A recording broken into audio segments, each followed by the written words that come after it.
Rhymney Valley Foodbank started about 7 years ago when community regeneration recognised a need within the community and approached the church about starting the food bank as a project. The food bank is part of the Trussell Trust Food Bank network, and we have 2 distribution sessions. One is here at Hafod Deg in Rhymney, and the other is at White Rose Resource Centre in Utrediga on a Thursday. The role of the volunteer is to make people feel welcome, to be a listening ear, and to provide the help that we can in both collecting food and offering it to those in times of need. My name's Jan Paul. I've been here for nearly 1 year now. I spend about 3 hours a week at the Rhymney Foodbank. It's there to help people that are in such a position that they can't afford to buy food. Role as a volunteer is to pack parcels. I come in an hour early just to help with the delivery and do that extra few bits and bobs. My OCD kicks in to keep it all tidy.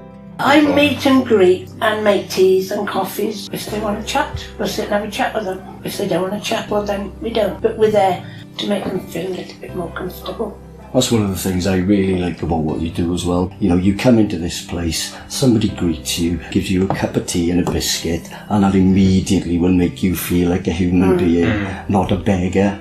A lot of people think if you're poor or you can't afford to feed yourself, there's a stigma around it, and a lot of people think they've got themselves into that situation, it's their problem to deal with, but 9 times out of 10 it's been brought on from things out of their power. I've been in the situation where I've been homeless myself. I've been in severe hardship, and I understand the situation that people are going through. And so it's quite handy in the way that I've got that behind me, that I can understand people and help them in that sort of way. We have food bank volunteers who join us of all different ages and backgrounds, and they come for many different reasons. Some just wanting to give back in their community. I feel as though I'm helping somebody. It's giving back as well. And for me, it's a two-way street as well, you know. I mean, part of the reason why I came here was I lost my wife just before Christmas last year, and for a couple of months after that, I just closed in on myself. But coming here gets me out of the house, and it gets me involved with people again, and that makes me feel more human as well. So it's a sort of win-win situation for me. A couple, a single person or a family may come into the food bank. If they haven't got a voucher, we normally signpost them to our on-site support worker. They'll talk to them, get to know their situation as well, and see if they need extra help after visiting us at the food bank.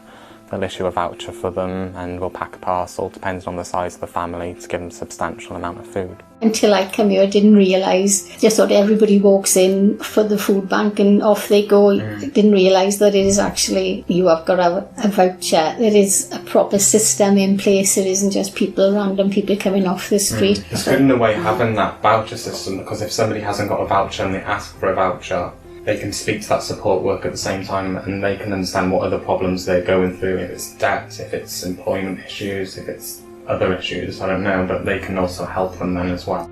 We are also really grateful for the organisations that we partner with, so that's Communities for Work, that's Pobl and Solas, that's Citizens Advice, Scoval, GDAS, who are all there to provide that network of support, so that while we're able to provide food in crisis, there is more support there to help people out of whatever particular challenges they're facing. You can come along and then they'll say, we'll help you either if you're in debt or whatever. There are other people to help, so it isn't just here's your food and go. They help with housing and that sort of thing as well, don't they? It's not just the food bank, there's such a knock-on effect that I didn't realise.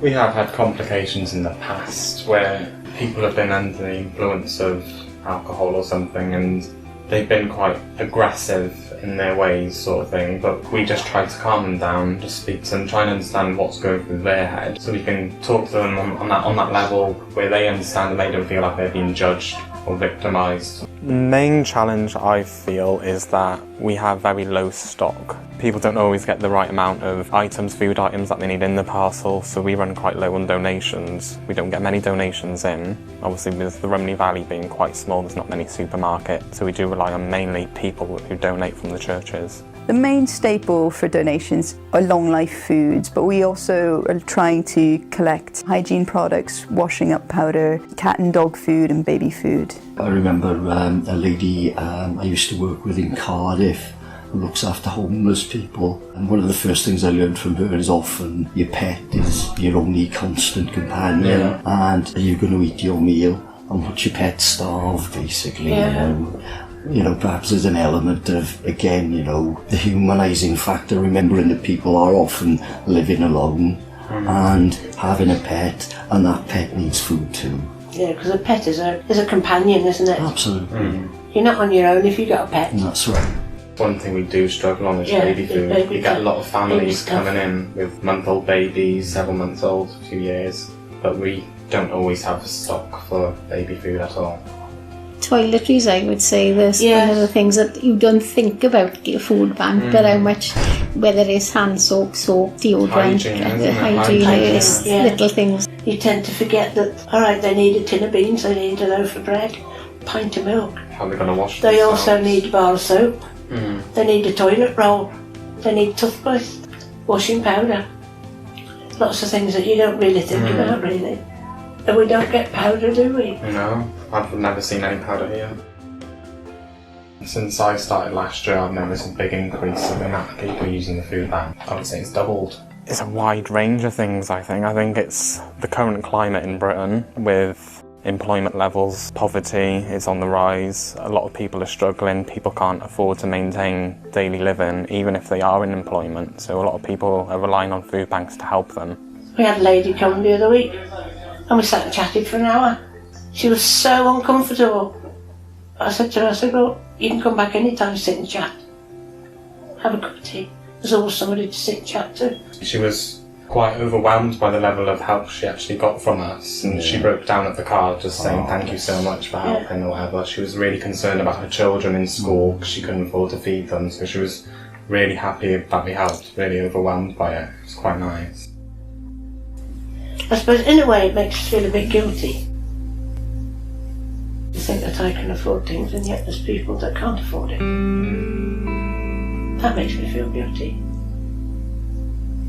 In an ideal world, there shouldn't be a food bank. Yeah, absolutely.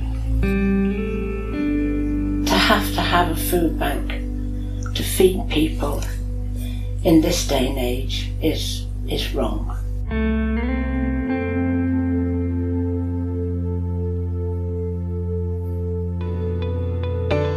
Unfortunately, there is a need for the food bank in the Upper Rhymney Valley area. We do see some of our most vulnerable people coming through the doors here at Hafod Deg, and we can't thank our volunteers enough. They are amazing. They go above and beyond every week. I think by far the best thing about the food bank are the people involved. There's the people you meet and work with regularly. The food bank means something to so many different people for so many different reasons. And it's the real passion that you see come out in everybody. It's such a good cause that everybody gets involved. I know that the food bank are struggling for certain items, so we are going to run a campaign which will ask for donations. People can donate by getting in touch with us directly through the telephone or by email, drop things off at the sessions, or that we have collection points at Tesco's in Ystrad and Morrison's in Bargoed. You can also bring your donations directly here to Hafod Deg where there's a collection point.